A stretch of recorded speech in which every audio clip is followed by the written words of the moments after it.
Well, welcome everybody. I'm Virginia Berridge. I'm the Vice Chair of the Community Association for West Hampstead, and I'm very pleased to welcome Dick Weindling to talk about the Decca Studios in West Hampstead and Klooks Kleek about music making in West Hampstead. Dick has lived in West Hampstead for many years, and he was previously head of educational management at the National Foundation for Educational Research, and then he became a freelance consultant and researcher. And he's now a historian, and with his co-author Marianne Collins, he's published 9 books about the history of the area.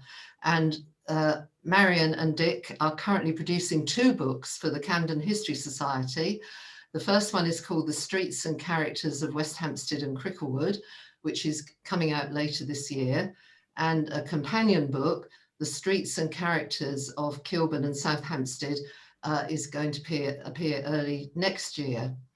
Well, welcome everybody. I've lived here for ages. I'm very old, as you can see, but I went to school in Soho at one point where I got really excited by going to Ronnie Scott's jazz club in the 50s and 60s. So I've liked music all the way, and I'm a historian, not a musician, but I've been interested in music, and I was delighted when Klooks Kleek was going to open up in the Railway Hotel, which was 1961. So we're going to say quite tightly focused just around West Hampstead. You'll see, if you know the area, you've got the Decca Studios just to the left here, and then this big pub on the corner is the Railway Hotel. And between the two of them, there's an enormous amount of music to cover.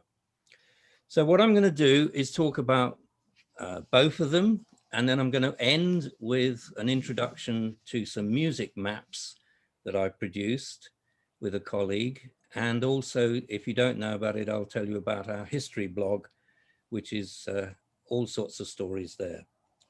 So if we start off, we'll do a plug for the book. This is a book that Marianne and I wrote a couple of years back.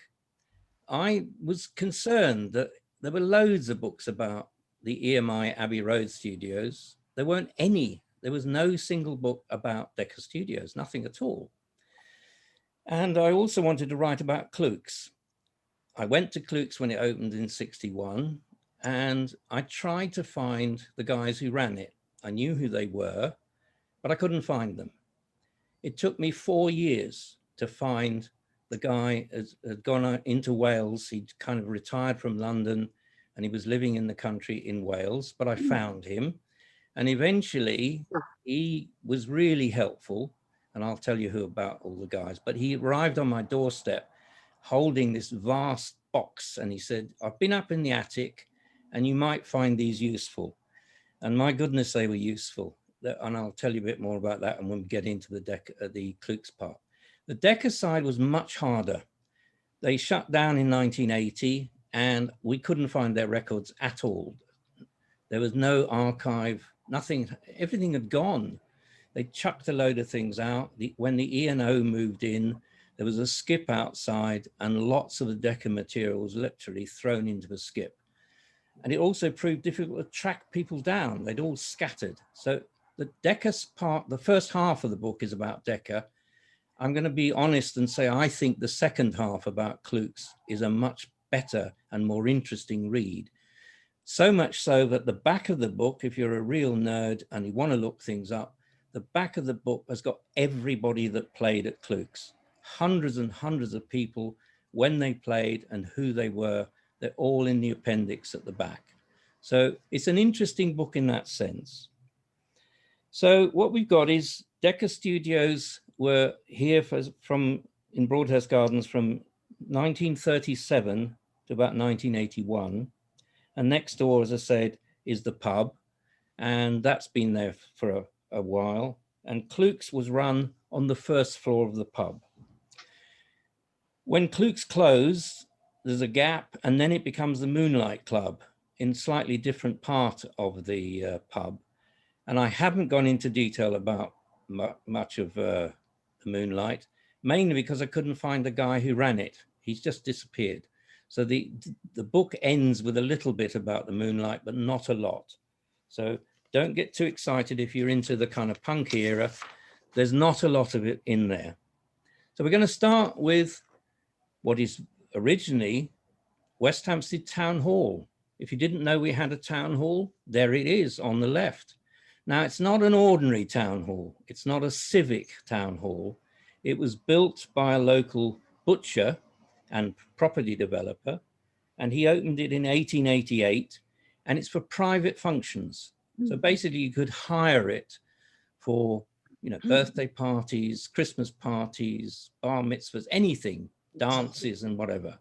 And you'll see it hasn't really changed very much, except the awning and the kind of lights and things have changed a bit, but the building is essentially the same. The next slide is fascinating. Look at that, absolutely packed. This is actually currently Studio One, and I'll explain how the studios work inside Decca, but look how full that is. This is obviously very posh deal. They're all dressed up. This is some sort of function. We couldn't find out what this function is, but the doors are at the back there in the middle, and we're kind of up on the stage looking down at all these people. Eventually what happened is the town hall wasn't very profitable. Nutty, as he was called, couldn't make much money. Nutty Randall, the butcher. So he sold it on. And in fact, a record company came in, not Decca, Crystallate Records were here.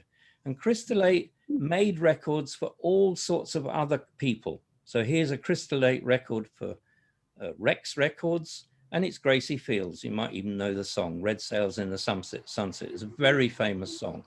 They made loads and loads of records for all these tiny little record companies. So there weren't many big companies, there were lots of little ones. To go to Decca, we look at the story in the book in quite a lot of detail about this guy. He is really what happened to Decca. Ted Lewis, Edward Lewis, founded Decca Records. He was a young stockbroker. He's not in the music business. He was a stockbroker. And in 1928, he was asked to undertake a stock market flotation of a company called Barnett Samuel and Sons. And they're a very old family company that made musical instruments, including a portable gramophone. And the gramophone was called the Decca Dulciphone, let's get it right, which troops in the First World War took into the trenches. They actually took these little portable record players into the trenches. And so when the war finished, it was very popular. So he was asked to do the stock market flotation, which he did. And then he said to the new company, I think you ought to make records as well as all these musical instruments. And they said, no, we don't want to make records. We just want to make musical instruments. So he left the company and started his own company called Decca Records in early 1929. And over time, this grew considerably. Then you reach the Depression. The Great Depression is in the 30s. And what happened is all these tiny little record companies went bust, and they all got bought up by either Decca or the great rivals EMI. And that's what you have to realize. There's a huge rivalry between Decca and EMI. And if you think about it, the Abbey Road studios are only less than 2 miles away, probably. If you go down to West End Lane and into Abbey Road, you'll reach, as you know, the EMI studios there. The Decca studios were up here. They used to play tricks on each other, which is, I haven't got time to go into all of it, but some bizarre tricks going on between the two studios.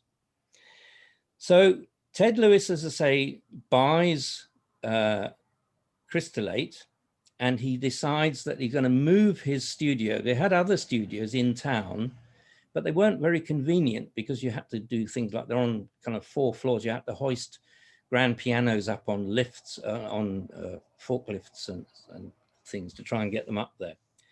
So he decides to make the Decca Studios in Broadhurst Gardens the main Decca studio.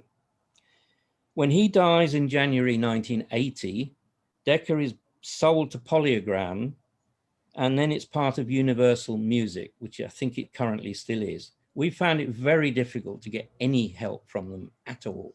They're just an enormous kind of conglomerate. It's very difficult to deal with them. So Decca were here till 1981. And then the building, as I said, was taken over by the ENO, the English National Opera. Some of you might know that they're currently thinking of selling the building. They claim, as of yesterday, apparently, the PR people yesterday said they haven't officially put it on the market, but they're obviously not happy and they want to get rid of the building, but it's a huge building and they want an enormous price for it, over £10 million for the Decca building, ENO building. I'm going to pick up a few stories in detail, but not that many. So I'm going to skim through lots of the photographs, which will just remind you of people and I hope bring back memories of music and so on. But there are a couple of stories that I do want to tell. There are 3 studios. If you went through up the steps and through the doors in now the ENO building, if you went straight ahead, you'd come to a very big room called Studio 1 with the control room up on above it. It's actually up a raised level, and this guy on the right is looking through a window down onto the studio floor. So this is raised up. This is quite high up. That's still there, but it's now an office. Studio 2 is a strange little kind of subterranean studio. You follow all these strange pipes along corridors and you'll end up in this little Studio 2. And it's Studio 2 that's the famous one where almost all the rock and blues music was recorded. Then there's Studio 3, which is the biggest studio of all. It's on the back of the building, and that can take a full-scale orchestra. And that was added in at the back. And we'll talk a little bit about each of the studios. So this is an early one. They've just kitted it out with new kit in 1948. And I'm going to talk about something really important. Skiffle. Skiffle starts in the Decca Studios in Broadhurst Gardens. And Lonnie Donegan is here. Unfortunately, he's not in, I haven't got a photograph of him in Decca. You'll see as we go through, I'm not using as many Decca photos as I can. In fact, there aren't that many. This is Lonnie. It's upside down, but it's the IBC Studios, which is in Portland Place. Now, the story of Lonnie Donegan and Rock Island Line is a fascinating story. This is the producer, Hugh Mendel. He's actually, you can see he's in an army uniform. He was a lovely man. He was a major producer and an A&R man, artist and repertoire man, and he worked for Decca for over 40 years. He'd studied history at Oxford and he fell in love with jazz music in 1939, and he abandoned his careers to go into the diplomatic service. Fortunately, this is a great thing, fortunately, his grandfather is a chairman of Decca. So he got his grandson a job at Decca, but poor old Hugh has to start at the bottom. He really has to work his way up. He becomes a post boy. So he's just running around the building delivering post, and then he gradually works his way up until in the 1950s, he does his first record production and he makes all the Winifred Atwell piano records. You have to be very old, I think, to remember Winifred Atwell, but she was incredibly popular at the time. Now, Hugh, as I say, had a love of jazz, trad jazz, and he was going to the clubs and he was listening to Ken Collier and Chris Barber, and he was going to the 100 Club, and he was really keen to record them. But Ted Lewis didn't think jazz sold particularly well, so he wasn't very happy. And he said to Mendel, why don't you give the boy a radiogram, as if this would impress Chris Barber? Bizarre idea. Give him a radiogram and you'll get his loyalty to Decca. I don't quite understand the logic of all this, but that's what he told Hugh. And Hugh was very polite. He said, I think he already has one, knowing that Chris Barber had an enormous record collection. So reluctantly, Ted Lewis says, all right, you can have a session at the studios, but it mustn't cost more than £35. So that's what he had to do. So Hugh books a back-to-back afternoon and evening session. And what happens is Chris Barber and his band turn up in Studio 2 on the 13th of July, 1954. Very important kind of dates.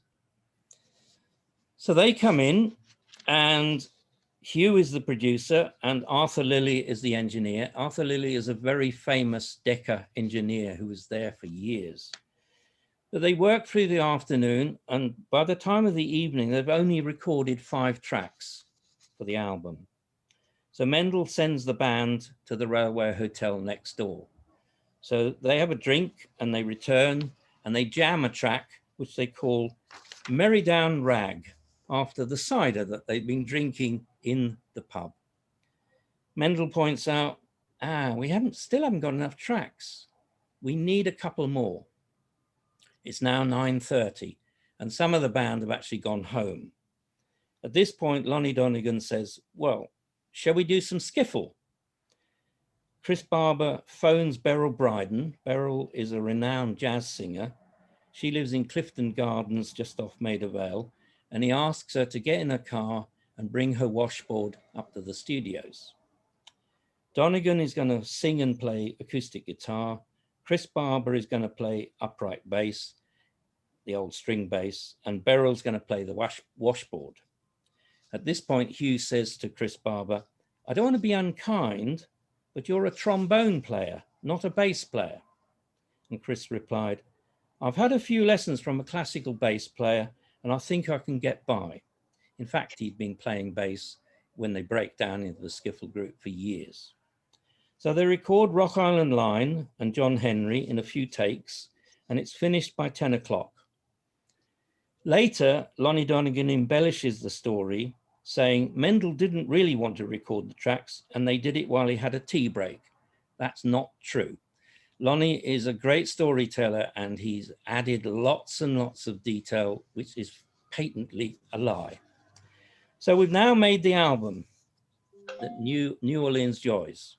It's released in January 1955 and it sells quite well. Not a lot, doesn't do great things.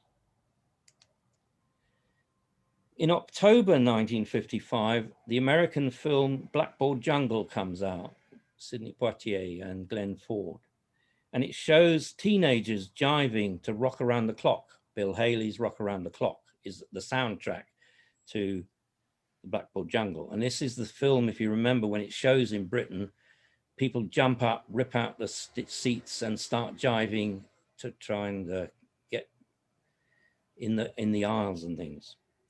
Now, somebody at Decca, and I've never found out who this is, and there's no record that I can find, somebody at Decca sees the teenage trend and decides to release Rock Island Line, which, remember, they've just recorded as part of the album. It's not a single, it was an album track. And you can see, if you can see enough of the cover, it says Lonnie Donegan, guitar and vocals, Chris Barber, bass, Beryl Bryden, washboard.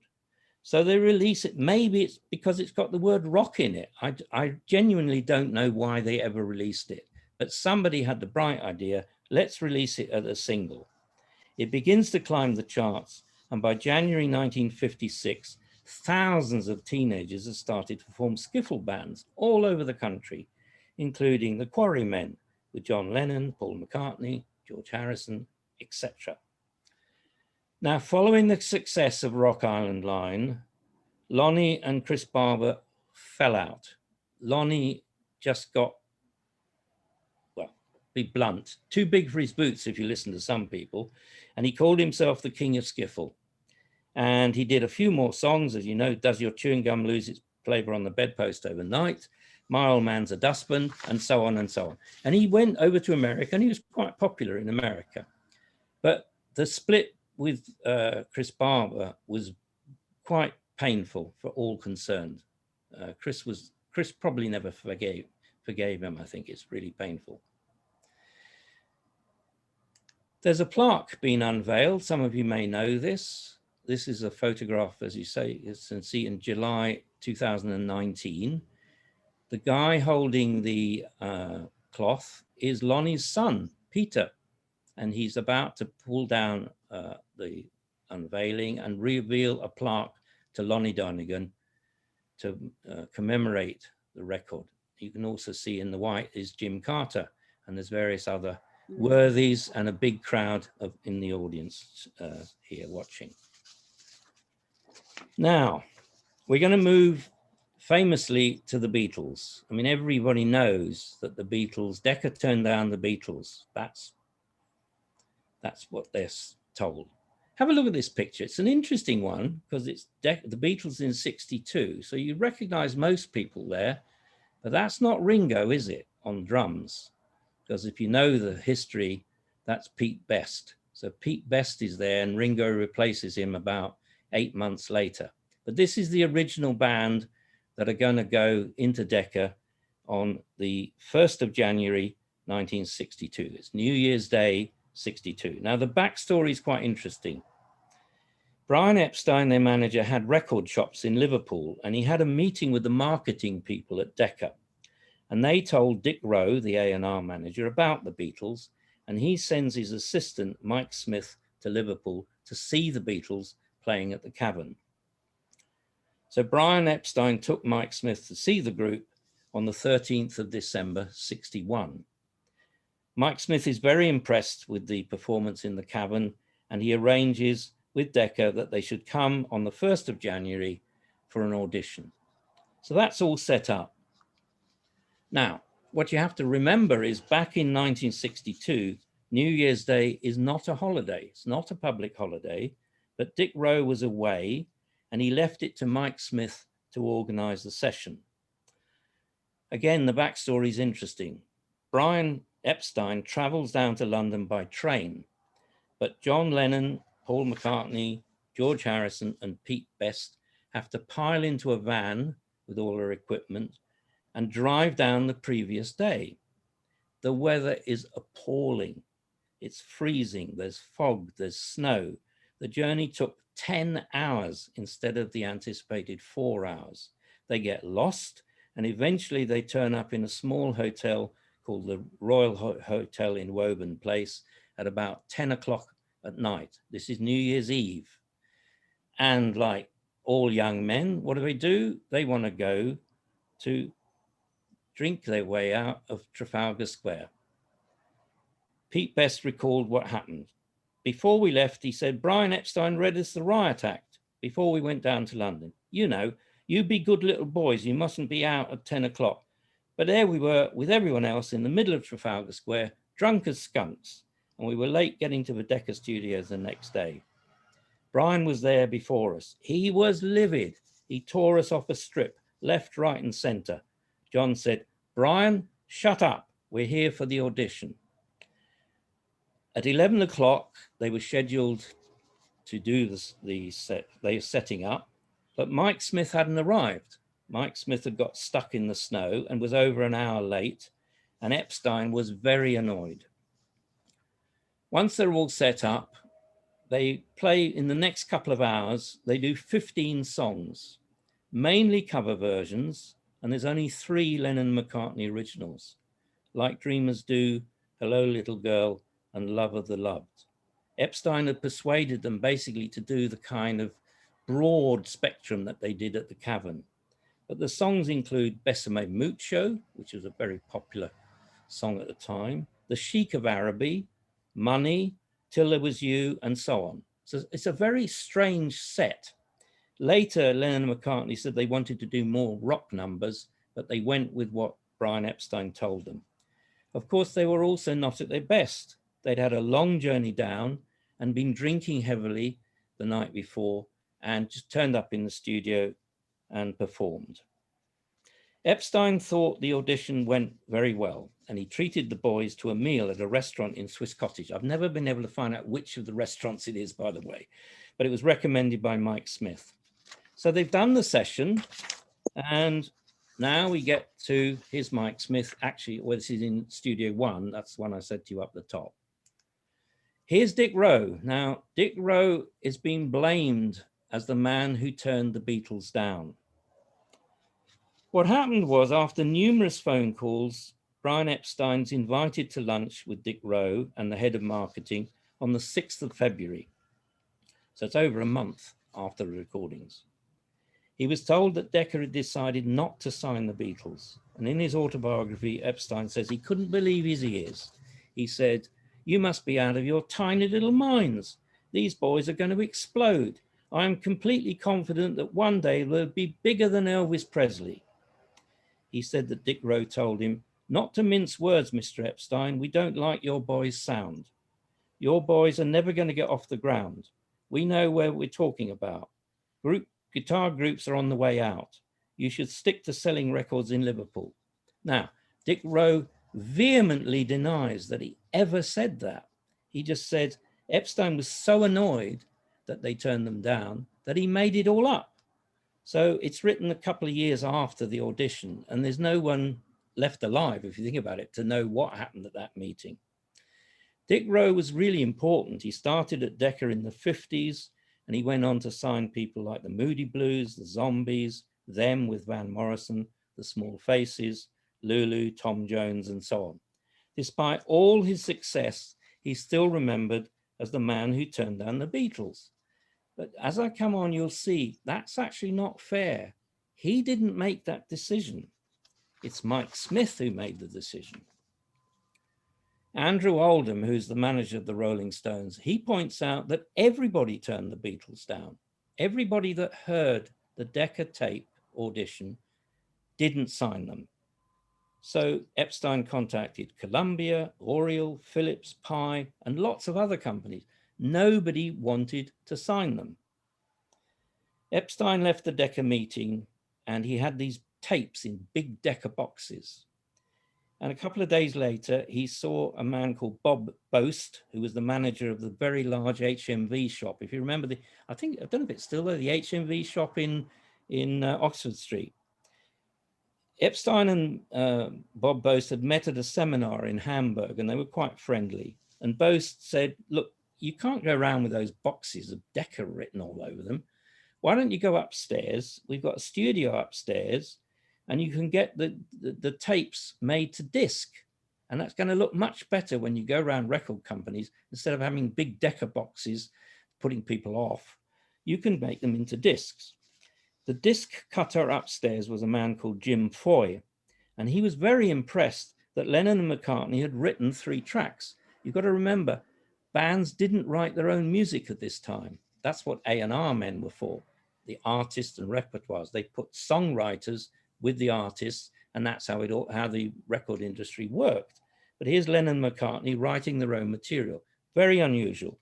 Foy passes that on to EMI's head of publishing, and the head of publishing passes it on to George Martin. George Martin at that point is the head of A&R at Parlophone. Parlophone's quite a minor part of EMI. It's not, it's making kind of comedy records and various things. So Brian Epstein meets George Martin on the 13th of February, and George is very impressed with the confidence that Brian Epstein has. I mean, Epstein is really important in promoting the Beatles. Although Martin also didn't like the Decca's demos, he's struck by the freshness of the 3 Lennon and McCartney compositions. And in May, he tells him, we're going to sign the Beatles. And they sign finally on the 4th of June, 62. So they record their first hit, Love Me Do, at EMI, Abbey Road, in September 62. It's released in October, and it reaches number 17. So it doesn't go that well. The second single is Please Please Me. That's released on the 11th of January, 63, and that reaches number 1. And as you know, after that, the world changes. I'll briefly tell you, I've had one meeting, the only meeting I ever had with any of the Beatles. I met George Harrison.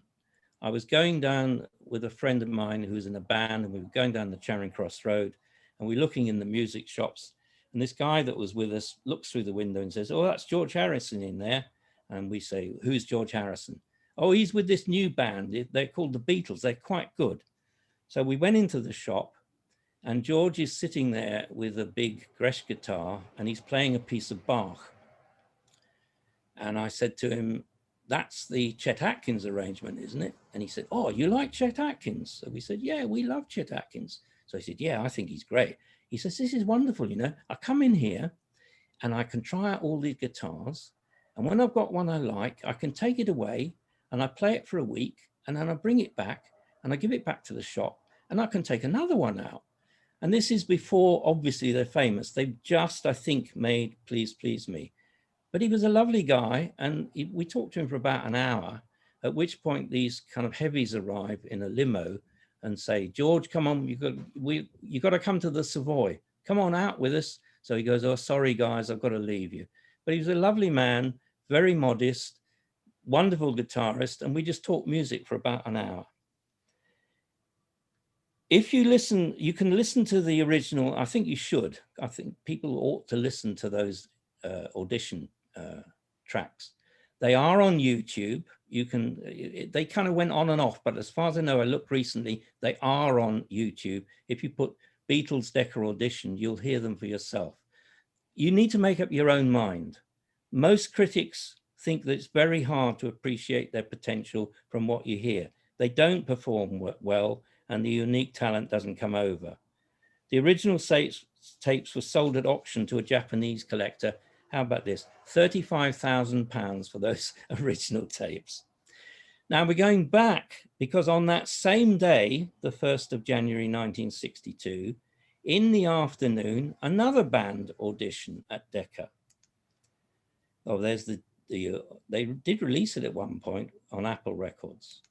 And here's the band that was in the studios in Studio 2. This is Studio 2. You can actually see what it looks like. It's very small. In Studio 2 is Brian Poole and the Tremolos. Mike Smith is the producer. He likes both groups. He likes the Beatles and he likes Brian Poole. But Dick Rowe said, you can only choose one. We've got to have one. You choose. So all this business about Dick Rowe turning down the Beatles is nonsense. Mike Smith had to make the decision. Now, why did he choose the Tremolos? Well, their audition is actually better than the Beatles. And how about this? He'd rather work with a group based in Dagenham, because he lived in Barking, than go all the way to Liverpool. It's very interesting that he picks a Barking group over a Liverpool group. So that's kind of the reason that the Beatles don't get chosen by Decca, but the Tremolos do. Now, I'm going to go through quite a lot of pictures fairly fast, because as I say, I want to cover quite a lot of ground. Here's a lovely picture of Billy Fury by Dave Wedgbury. He's the senior photographer at Decca, and his book is wonderful. And as you probably know, we've got a Billy Fury Way running alongside the railway lines here in West Hampstead. Billy Fury never lived in West Hampstead, ever. It's simply because he recorded at Decca. He's one of Larry Parnes' boys. That's Parnes, Shillings and Pence, as he's known in the business. Larry Parnes changes the names of all the singers that he's got. So Billy Fury was really Ron Wycherley. So he changed it to Billy Fury. And let me read out the others, and you might see a trend here. Tommy Steele, Marty Wilde, Duffy Power, Vince Eager, Georgie Fame, all kind of odd, kind of masculine power type names. Guitarist Joe Brown said he refused to be called Elmer Twitch, which I think is a wonderful story. Apparently it's true. I don't know if it is or not. So we now move to the Rolling Stones. Now, although Decca didn't sign the Beatles, they did get the Rolling Stones. And it's an interesting how they got them. On the 10th of May, Dick Rowe is with George Harrison and their judges at an area talent competition at the Fillmore Hall in Liverpool. So all the local bands are playing and Dick Rowe and George are the judges. And George says to Dick Rowe, look, I've heard a really good band. You should go and see them. So Dick returns to London and he sees the Rolling Stones at the Crawdaddy Club in Richmond, where they had a residency. And 4 days later, he signs them. So it's interesting. He's there 4 days, got them. The first single is Chuck Berry's Come On, which is released on the 7th of June, 63, and just reaches number 21 in the charts. The important thing to realize is the Rolling Stones don't record much at Decca, just a few. The reason is Andrew Oldham fancied himself as a producer and he didn't like Decca and he didn't like the technicians and the producers, and he goes off to other studios. So he goes to studios such as Regent and Olympic, and he gets them to record there. So Decca does have Rolling Stones on its books, but they don't actually do much work at the Broadhurst Gardens studios. A few more people. Here's Lulu. This is interesting. Another Dave Wedgbury shot.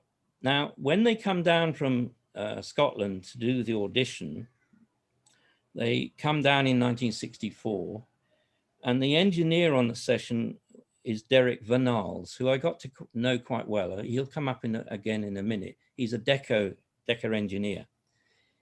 He remembers how powerful Lulu's voice is. She's only tiny, but she's got this amazing voice. And it was so powerful, they had to change the mic from a vocal microphone to an instrumental microphone. In her autobiography, she says, "I was so powerful, I broke the mic." She doesn't actually break the mics, but they can't get a good recording off her with a vocal mic because she's too powerful. So they switch it to an instrumental mic. Here's a local connection. Might not know this. You'll find out when her book comes out. Lulu and Maurice Gibb of the Bee Gees lived locally at 7 Priory Terrace, just off the Abbey Road. Okay, so just around the corner down here. They were there for quite a while. Here's another famous person, and he's still in Decca. This is Tom Jones in Studio 2. Here's a personal story. My Welsh auntie, Betty Morgan, knew Tom Jones, Tom Woodward, as he was called, and he was her dancing partner in Pontypridd. Isn't that lovely? So my auntie Betty danced with Tom Jones in Pontypridd. Here's some more famous people. Now this is interesting, isn't it? This is the first record by Davy Jones and the King Bees. Now this is David Bowie. He's born as David Jones, and here's the single. And it's released in '64 on Decca's Vocalion label. Next to David on the left is George Underwood. Now I spoke to George Underwood on the phone, and he says how nervous they were at this session. He particularly, he said it didn't help because the producer, Glyn Johns, a very famous producer, said that George's guitar wasn't tuned properly. So he fumbled about trying to tune his guitar. George also confirmed, if you know, Bowie's got unusual eyes. If you look at any photographs of David Bowie, in certain lights, you'll see his eyes are slightly different colors. And if you don't know the backstory, this is the true story. George told me. He said, as teenagers, they were at the same school together. They fought over a girl, and he hit Davy right in the eye and damaged his eye, which is why he looks as though he's got odd colored eyeballs. Amazing. Now, George gave up music. He said, I was not very good as a musician, but he's a fabulous artist. And if you don't know him, he did all the kind of distinctive album covers for T-Rex and Hunky Dory and Ziggy Stardust. They're all done by George Underwood. He's got a wonderful website. So if you just go on Google, look up George Underwood's artists, you'll see these magnificent, really beautiful paintings. Here's another variation of Bowie. He goes through so many different changes. His first album's recorded in Studio 2 with Mike Vernon and Gus Dudgeon. So Mike Vernon's the producer and Gus Dudgeon's the engineer. They'll come up several times. It's released on DRAM Records in '67. They did 2 singles from it. One's called Rubber Band and the other one's called The Laughing Gnome. And if you haven't heard it, do listen. It's really strange. It's a mixture of rock and roll and music hall. Later, Bowie said, I didn't know if I was Max Miller or Elvis, which I think is a wonderful idea. Am I Max Miller or am I Elvis? The single as an album didn't sell. Not really surprising. They were really unusual. So Decca dropped him, and Bowie's later hits, big hits, are recorded on RCA with Tony Visconti and Gus Dudgeon in Trident Studios in Soho. Here's a famous album cover. If you don't know this, have a listen. This is a really good album recorded at Decca. Now, It's known as the Beano album because you can see Eric Clapton, second from the left. That's John Mayall on the left. Next to him is Clapton reading the Beano. So that's why it's called the Beano album. Now it's produced by Mike Vernon and Gus Dudgeon. There's a local connection in that Gus Dudgeon, the engineer, lived at King's Gardens in West End Lane. So we got another, while he was working at Decca, he also lived just down the road. Mike Vernon said, I can remember seeing Gus's face the first time Clapton plugged into the Marshall stack and turned it up and started playing at the sort of volume he wanted to play. You could almost see Gus's eyes meet in the middle of his nose. It was almost as if he was going to fall over from the sheer power of it all. They worked out a way of positioning the mics so that Eric could play at full volume. If you remember, Decca's ordinary engineers would say, turn everything down, you can't play at that kind of level. But they managed to do it on this album, which is why it's quite an interesting album to listen to. If we move on, we come to the Moody Blues. The Moodies were huge stars for Decca. Nights in White Satin, their famous single, comes off this album, and the engineer for all their recordings is Derek Bernals. Derek and I did a talk at the Decca Studios a couple of years back, and he's worked with hundreds of people, absolutely hundreds. This is a very young Derek in Studio 2, as you can see, moving his faders up and down. But he worked with all the Moodies loved him. They thought he's the one person that could get the kind of sound that he wanted. Here's a view of the Moodies. I think they're at Amsterdam, looking particularly hairy. They were a largely unknown Birmingham group called the Moodies, and they came down and they did one of the interval sessions at Klooks Kleek. We'll pick up Klooks later, but they came down. They were trying to promote, oh dear, have I done that? I probably have. They were trying to promote Go Now, which was their first single. And this is lovely. As a support band, they received the magnificent sum of 30 shillings.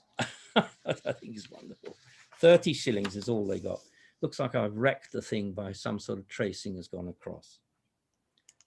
Oh dear, yes it has. I don't know how to get rid of that. Okay, bear with me. This is Decca Studios number 3. This is the one right at the back. It's a massive studio, but the engineers hated it. Oh, thank you, it's gone. The engineers hated this studio. They say it was designed by an architect, not by an audio music technician. The sound is dreadful. Look who was there. Most people don't know this. Bing Crosby, a year before he died, recorded at Decca. This is astonishing. Kevin Daly there is next to him in the stripy shirt. He's the producer, and that's in Studio 3. How about this? This is an interesting shot.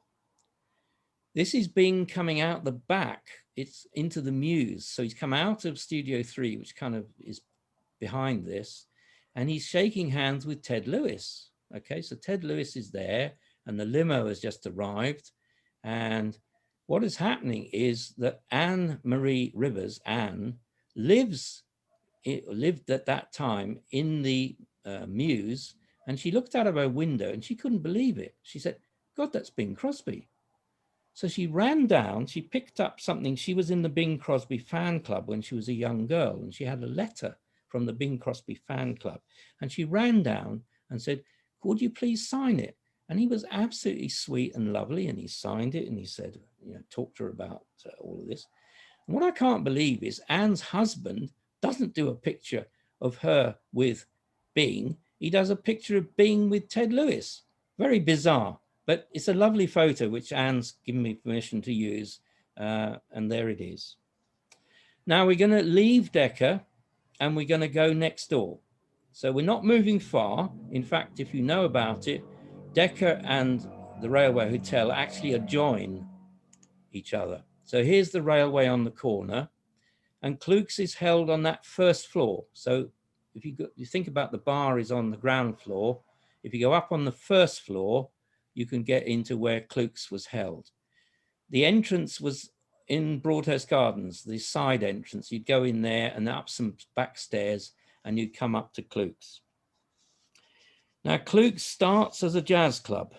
And as I said, I was really excited because the only good jazz club we had was Ronnie Scott's. And suddenly a jazz club is going to open in West Hampstead. So soon after it opened, I went there. It's run by two guys, Dick Jordan and Jeff Williams. And as I said, they've been incredibly helpful to Marianne and I when we did the book. And they've given us so much material, it's fantastic.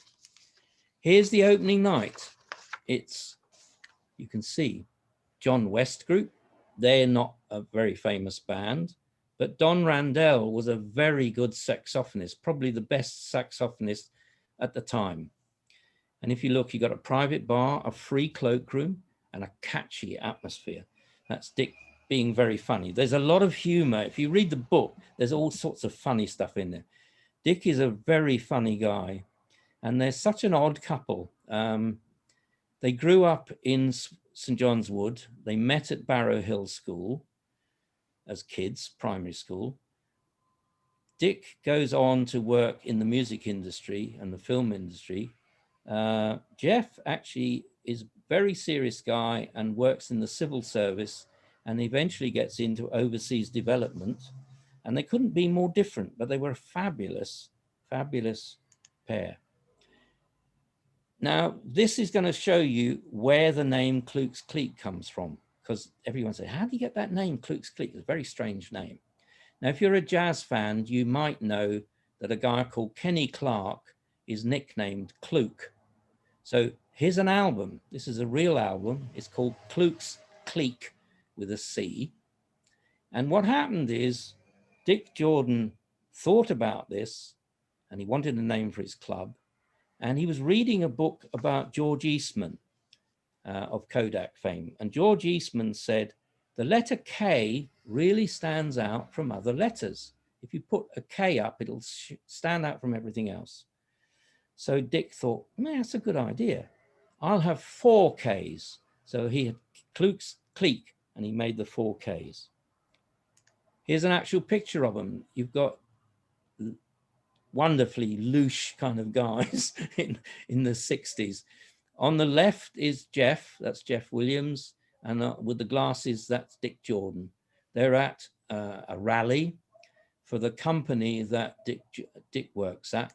He works at Pearl and Dean. If you don't know Pearl and Dean, in the old days when you went into a cinema, you'd get these adverts about Pearl and Dean, which would have, and if you want a curry, you can go to the local shop, curry shop next door and blah, blah, blah. They made local adverts for the film industry. And this is Dick working in Pearl and Dean.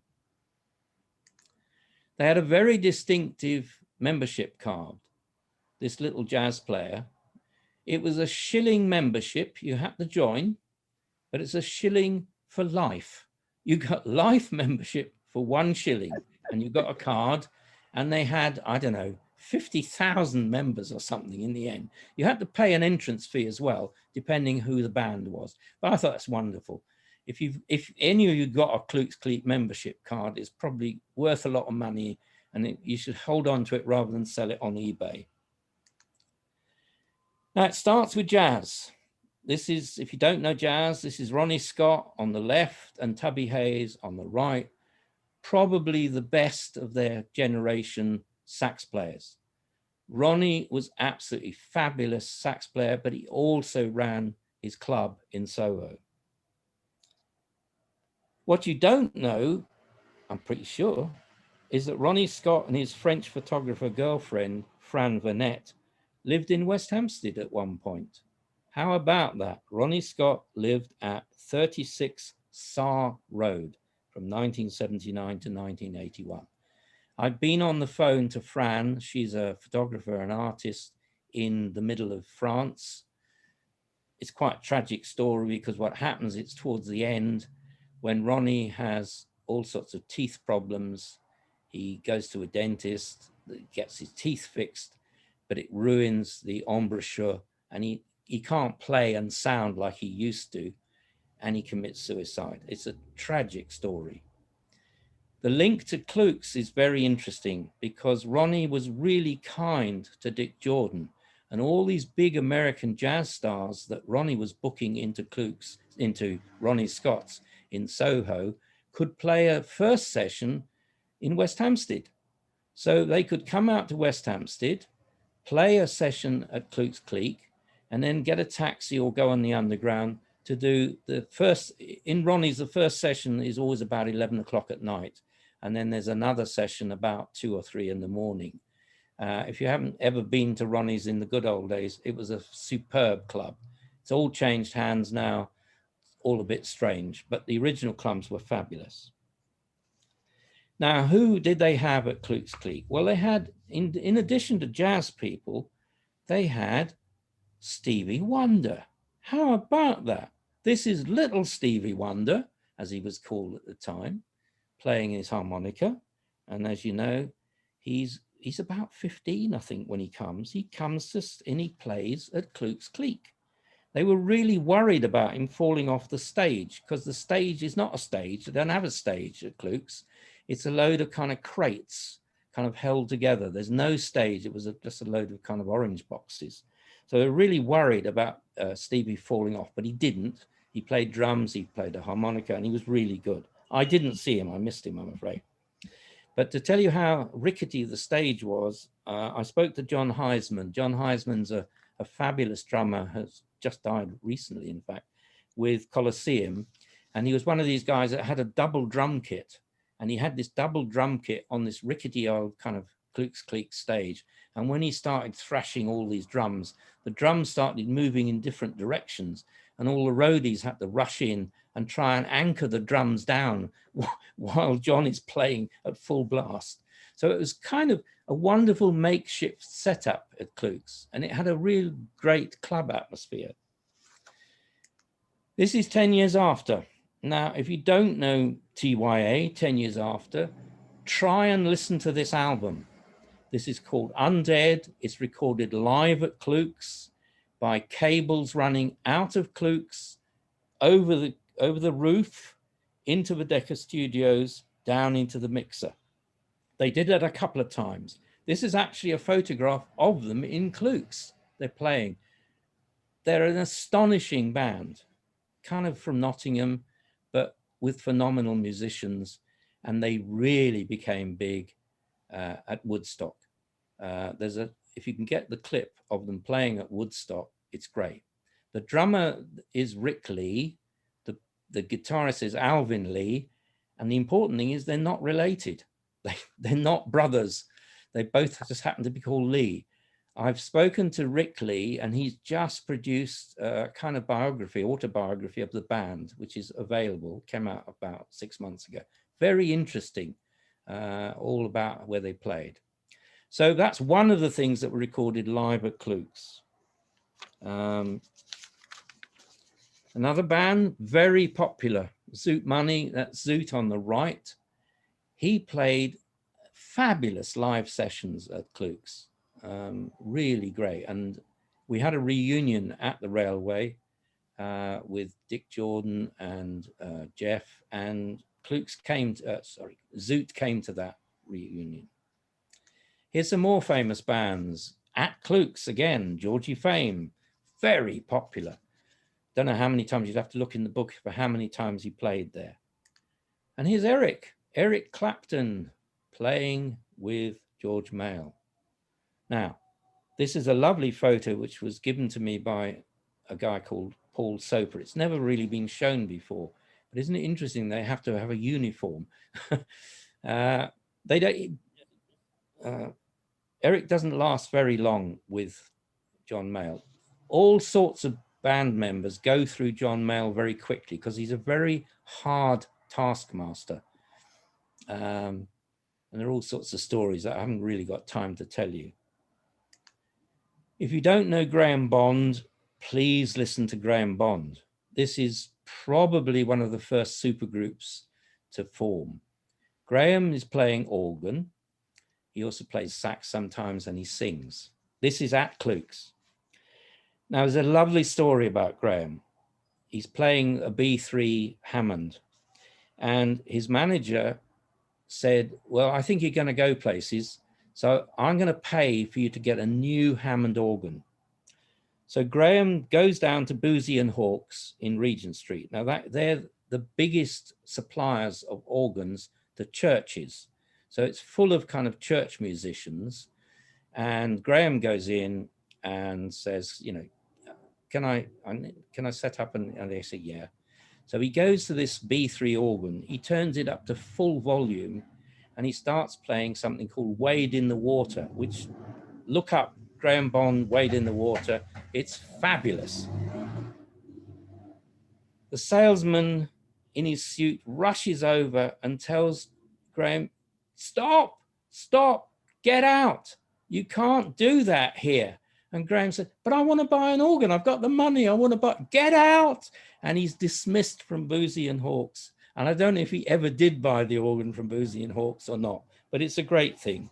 But brilliant as Graham was, he has a major drug problem. And almost all the money he earns is spent immediately on getting a fix. So much so that people would say, don't give the money to Graham because the band members won't get paid. He also possibly suffering from schizophrenia. So you've got schizophrenia, major drug problems, and so on. Steve York is the bass player for Vinegar Joe. And Steve, who I corresponded a lot with, he lived in Mill Lane for quite some time. And he was in America touring with Vinegar Joe. And he was a great friend of Graham, and he let Graham stay at his Mill Lane flat. But when Steve gets back, Graham's suffering from depression, and sadly he jumps in front of a train at Finsbury Park Station in May 1974. There's a very good book about him by Harry Shapiro if you want to know more. But how about this for a supergroup? There's Graham Bond on organ. Who's on drums? Ginger Baker is on drums. And this is again at Klooks. And who else? On bass is Jack Bruce. So you've got the band, and the fourth member is Dick Hextall Smith. So we've got a very interesting band. You can see this is again at Klooks. That's Graham down there on the right, and that's Jack Bruce behind. Now, back to Jack for, sorry, I've gone the wrong way. Back to Jack for a minute. Jack Bruce, soon after he arrives in London from Scotland, he's classically trained in Scotland. He arrives in London in '62, and he lives in a flat on the top floor of Alexandra Mansions in West End Green. So there's another local connection. Jack Bruce was there, and after his marriage in September '64, they moved to 25 Bracknell Gardens, which is just off Finchley Road. Now, Jack and Ginger had a really stormy relationship. I mean, they had fights on stage. Ginger threatens Jack with a knife, and in the end, the band splits up.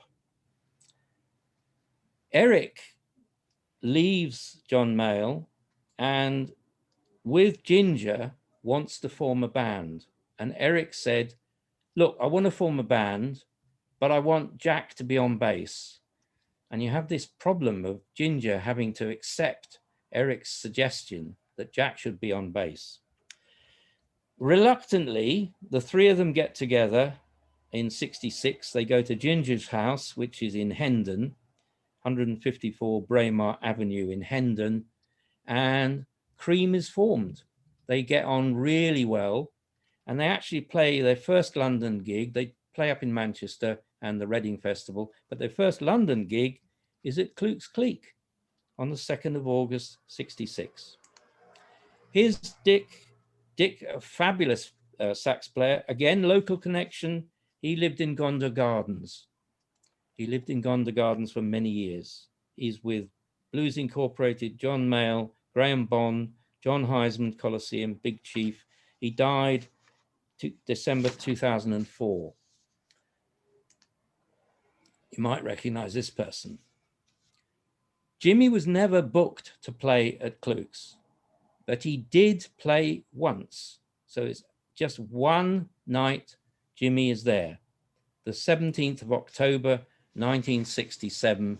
He's been taken round all the London clubs by Chas Chandler. Chas is the bass player from the Animals. He left the Animals and becomes a manager. He meets Jimmy in New York and becomes his manager, and he brings him over to London, and he's taking him around all the clubs. That night, John Mayall's top of the bill at Klooks, and in the break, Jimmy borrows Mick Taylor's guitar and plays it upside down because Mick Taylor is a right-handed guitarist and there isn't time to restring it. So Jimmy plays it upside down, which he kind of does regularly, because if you think about it, he had to borrow guitars all over the place. Now, at the time, he had a massive afro. He has much bigger than he's got here. And I've spoken to somebody who saw him play at Klooks. And at Klooks, there are very low lights. They kind of hang down. And Jimmy got his hair tangled up in this low light at Klooks, and all the crowd, and apparently he just burst out laughing and continued playing this storming electric solo.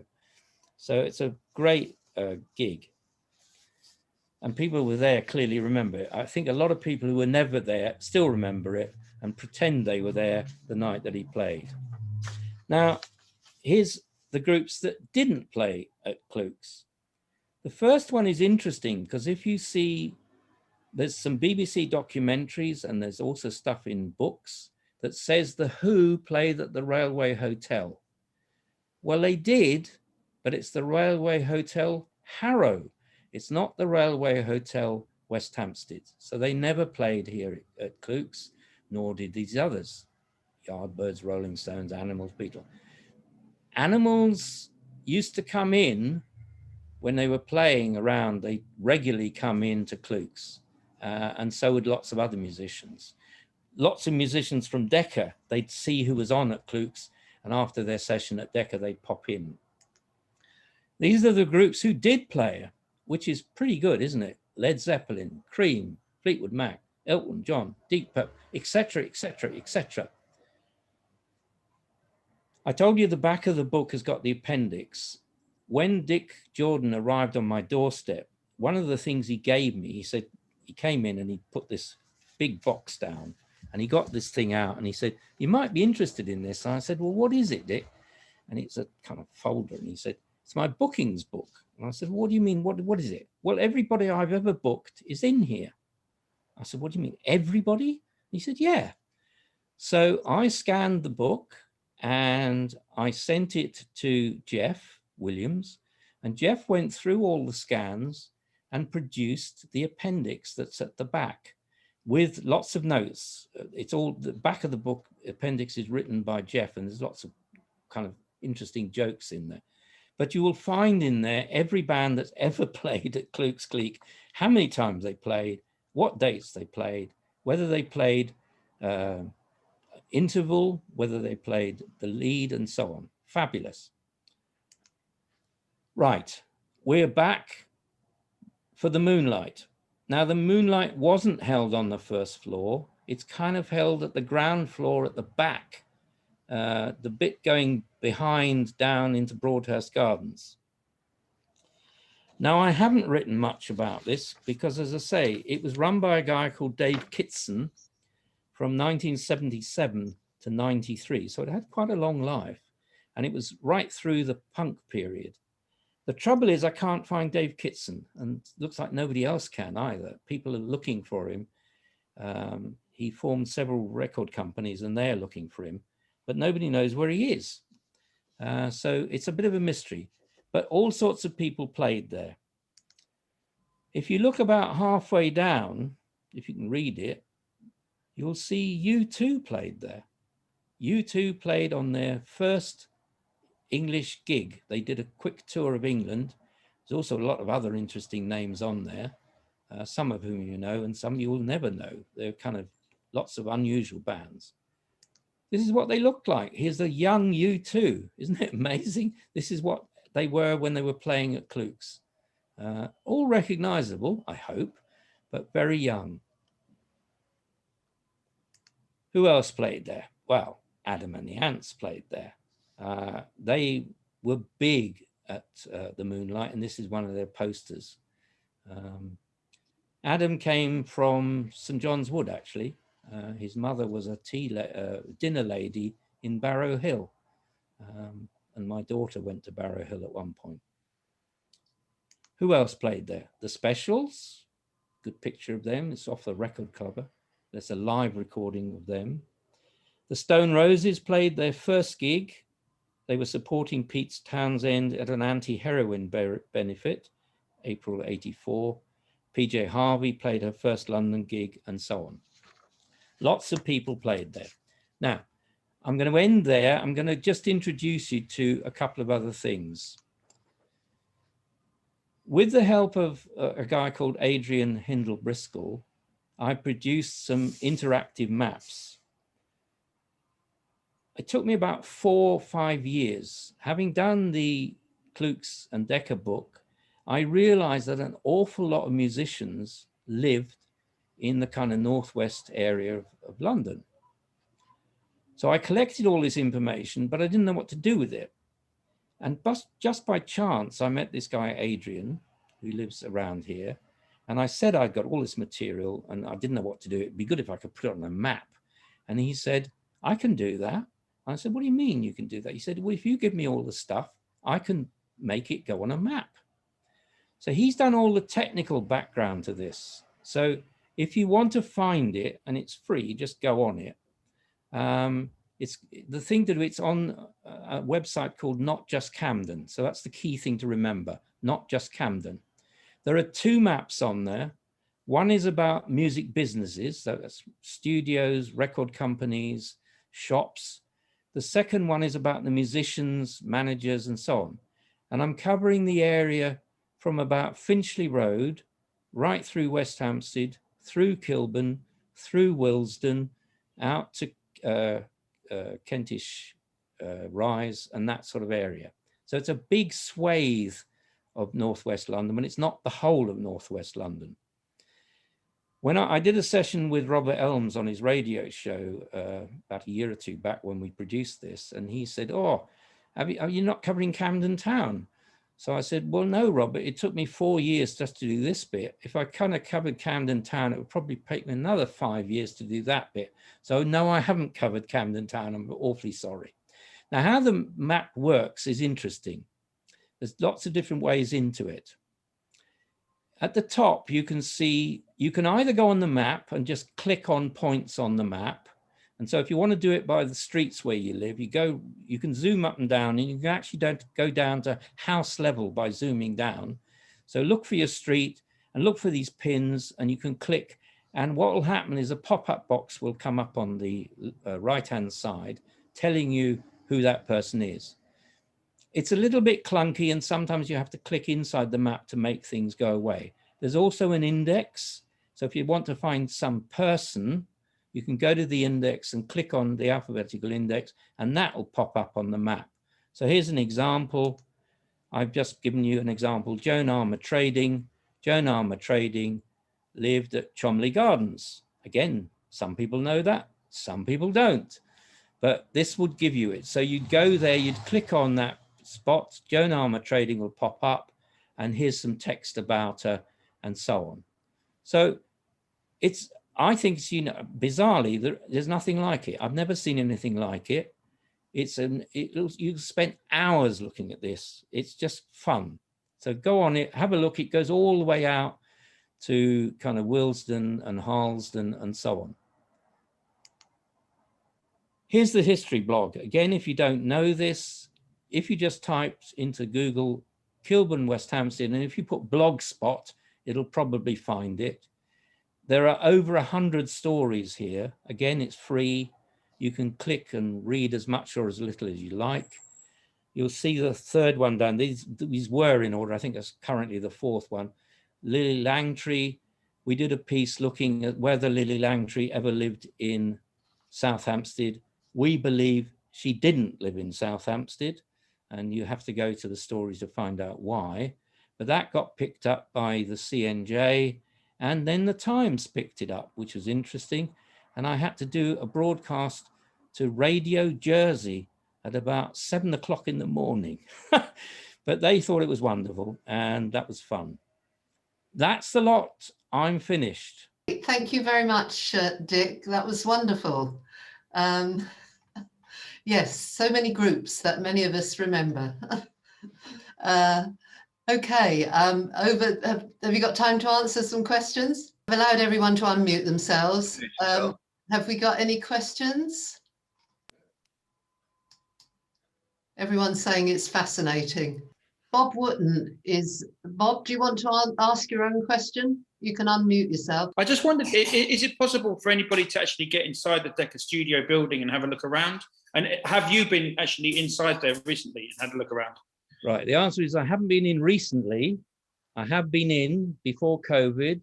And at one point, E&O were very kind and very cooperative, and they hosted a talk that Derek and I did in the Studio One, which sold out in 3 days. I couldn't believe it. We had about 150 people. We couldn't get more people in. And I have been on a tour around. So I have been down to Studio 2, which is in the bowels of the earth. But I would think it's probably very difficult to get in now because they have shut the whole thing up basically through COVID, and they are keen to sell it. So I think you'd have a struggle getting in. You could try. That's all I can say. Mm. Thanks very much. Richard Littman has got a question. Richard, do you want to ask it yourself? Yeah, one moment. During your research and in the book, did you ever meet up with musicians and talk to them about their experiences at Klooks Kleek and Decca? Yeah, a few, not very many, because you have to be very old to have played at Klooks, because it closed, as I say, in 1970. So you got to add on, what, 30 plus, so they've got to be, it's 50 plus years since it closed. Yeah, Zoot was very interesting. He talked all about things. In fact, we went into the pub and upstairs, and it was very sad. The whole thing was kind of shut down where Klooks had been. We had a photographer from, where's she from? Polly was from the Ham and High, and she came round with us and managed to try and get some shots, but it was really depressing. There is a very interesting film, I don't know the reference, it's on YouTube, when Dick Jordan goes round just as it's closed. It was, I think, a program called Late Night Lineup, a BBC program. And he's wandering about Klooks upstairs, looking at all the posters on the walls, reminiscing. But it's a very sad time. I mean, he was forced to close, unfortunately, really. And it's the whole thing is kind of just, it went really sad. I met a musician that was in the orchestra when Bing Crosby played. He was a trumpet player, and he was very impressed with Bing, and he said how professional Bing was, because the engineers wanted to put Bing, of course, in a glass booth separate from the orchestra, but Bing refused and wanted to stand out in the back with the orchestra like he would for a live thing. And the trumpet player was very impressed with being so professional and loved it. So I have spoken to a few, and various, and John Heisman and various other people, but not that many. What was it hard to reach some of the well-known names? Yes, I mean, I struggled with Decca, as I say. I really only got through to Derek. Derek was really good, but again, he'd lost touch with a lot of people. Yeah. When we did the session at the studios, we called it Inside Decca Studios, we did have a lot of music people in there. We had lots of people from the record reissue companies. We had musicians. One of them said, in this very studio, the Goons were recorded, which I thought was wonderful. They actually recorded some of the soundtracks of them running across the floor in Studio One. So yes, we did. Once we did the session in Decca, we did speak to many more. Chuckles, do you want to ask your question? Yeah, Dick, I wonder whether you've ever come across a chap called David English. I posted a question in chat a moment ago, who owns or used to own a house on Kingdon Road. who was one of the producers of the Eric Clapton 361 Ocean Boulevard album, knows Barry Gibb, Clapton, many others. You're nodding as if you know him, and has I lots. don't know the name. I mean, you're right. I do know the name, but I've not met him. I'd love to. If you're in touch with him and can give him my email. I'm not, but you'll easily find. He used to be my landlord. I mean, if he's still alive, but David English, not the former Daily Mail editor, but he's very big in cricket charities. Oh, okay. So if you Google David English, cricket charity, you'll find him. I think he's got an OBE for services to cricket. But he used to be my landlord on Kingdom Road, and he had stories about moving in, and Barry Gibb helping carry sofas up the steps. And he woke me up one morning. I heard somebody banging on my window one night, and my landlord told me the next morning, he said, "Do you realise who that was banging on your window? That was Eric Clapton." And I finally realised, said my landlord, who it was, and I let him in. So no, David English, cricket charities, you'll find it. I'm sure he'll be interested to hear from you. He's very I'd love chatty. To. Yeah. I suggest you look at the music maps and see if you can, if anybody can tell me about more musicians, we can add to the people that are on there.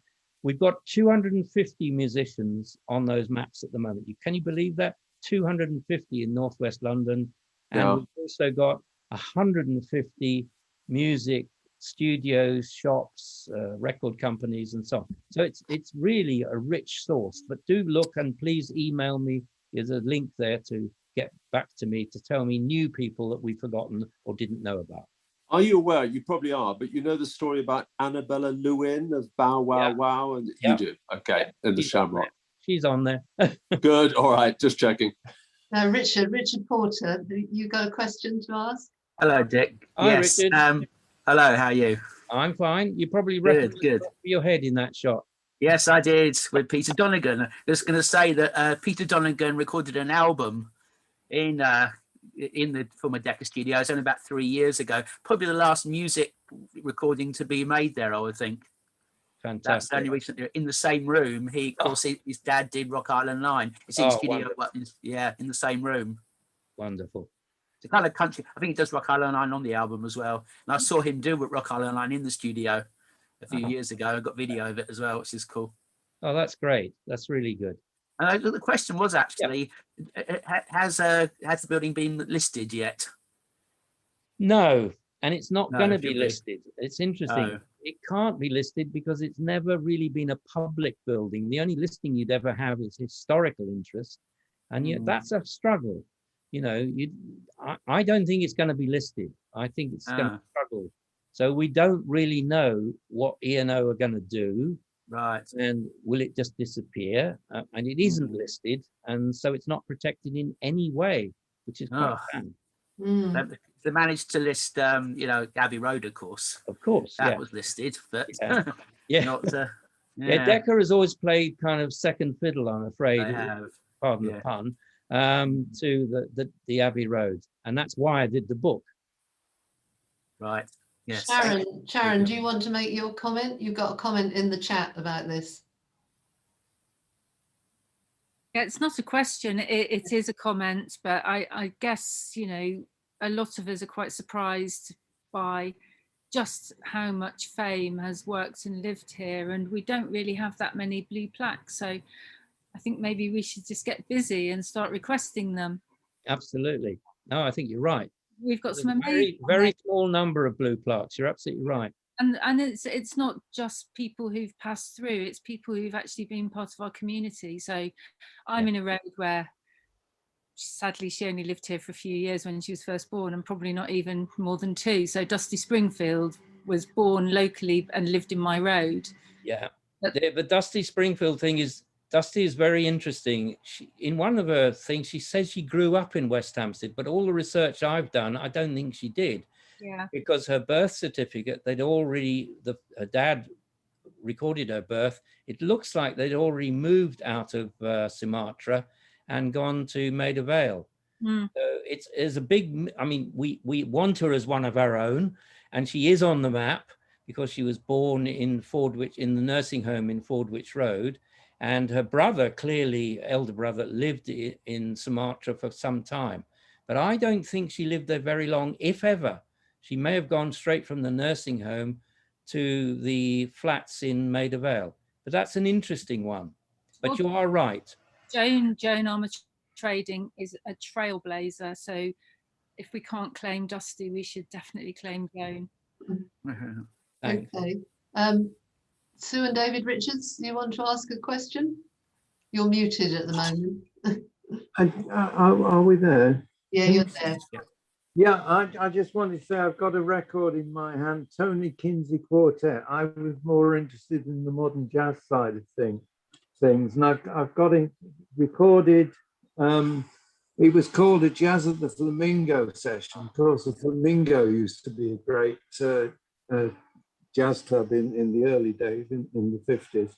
And it says here, Tony Kinsey was a resident attraction of the Flamingo, and the Decca decided to create a club atmosphere by recording the Kinsey Quartet in May '57 as a live session at the Railway Arms, a pub conveniently situated next door to Decca Studios. Yeah. It created the impression of it being Jazz at the Flamingo, but they were in fact recording at the Railway. Yeah, I love that story. I love that story. I think it's good.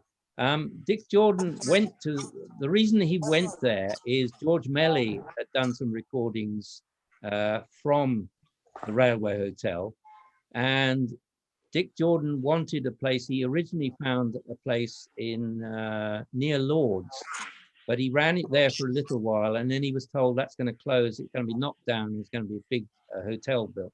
So he remembered what George Melly had told him, and he came to the Railway Hotel, and I think he had a 6-week contract. He had 6 weeks to run Klooks Kleek, and it was very successful. He struggled with money. Money went up and down all over the place. Sometimes he made money, most times he lost money. You could only get 400 people in there. So any of the really big, he couldn't, he could have, Led Zeppelin and Cream, he could have filled that place time over so many times. If you think about it, these bands played there and then went on to become stadium bands. I mean, it's astonishing. So lots of people played there before they were famous, but that's a good story. And I do know about it, say that they tried to create an atmosphere of a jazz club in Klooks, in the Railways, it then was. Yeah. It's a great record as well. I mean, Yeah, Tony Kinsey Quartet was a very good group. The George Melly one with, I've forgotten who he's with. One of the bands is also very good. Trad band. Yeah. Well, I was a modernist myself. Me too. I just wondered, Tony Meehan, who you went to school with, I think. Yep. He was a producer at, the Drummer with the Shadows. He was also a producer at Decca for a while. And I understood that he also had a hand in recording some of the Beatles stuff as a kind of, in which Epstein paid for. Mm. Yeah, it's a strange story, that. I wondered if you...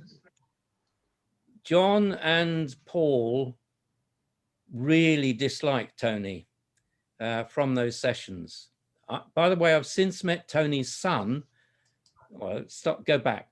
Tony Meehan went to school with me at Kingsgate. So Kingsgate Juniors, I was at school with Tony Meehan, and he was always drumming on everything he could with his fingers and sticks. He was a born drummer. He was absolutely fabulous. And he lived at one point. Yeah. They were up where the V2 bomb fell around Iverson Road, blew their house up, damaged it. And they moved into Sydney Boyd Court, just opposite where I live. And he went to Kingsgate with me. And you're right, there is this, it's very difficult to work out, but apparently he may have been at the New Year's Day session, although he says wait, who says he was there? I don't know. Different people say he was there. He set them up. They couldn't play with their own equipment. They had to play with the Decca equipment, which again, they didn't like because they'd driven in the van in the dreadful journey down. All the equipment was in the back of the van, and they thought they could plug it all in, but the Decca people wouldn't let them do it, etc., etc. So you're right, Mel. I have heard that story that he was, that what happened was Brian, I think, wanted Tony to do a session for the Beatles. I'm not sure they ever did it.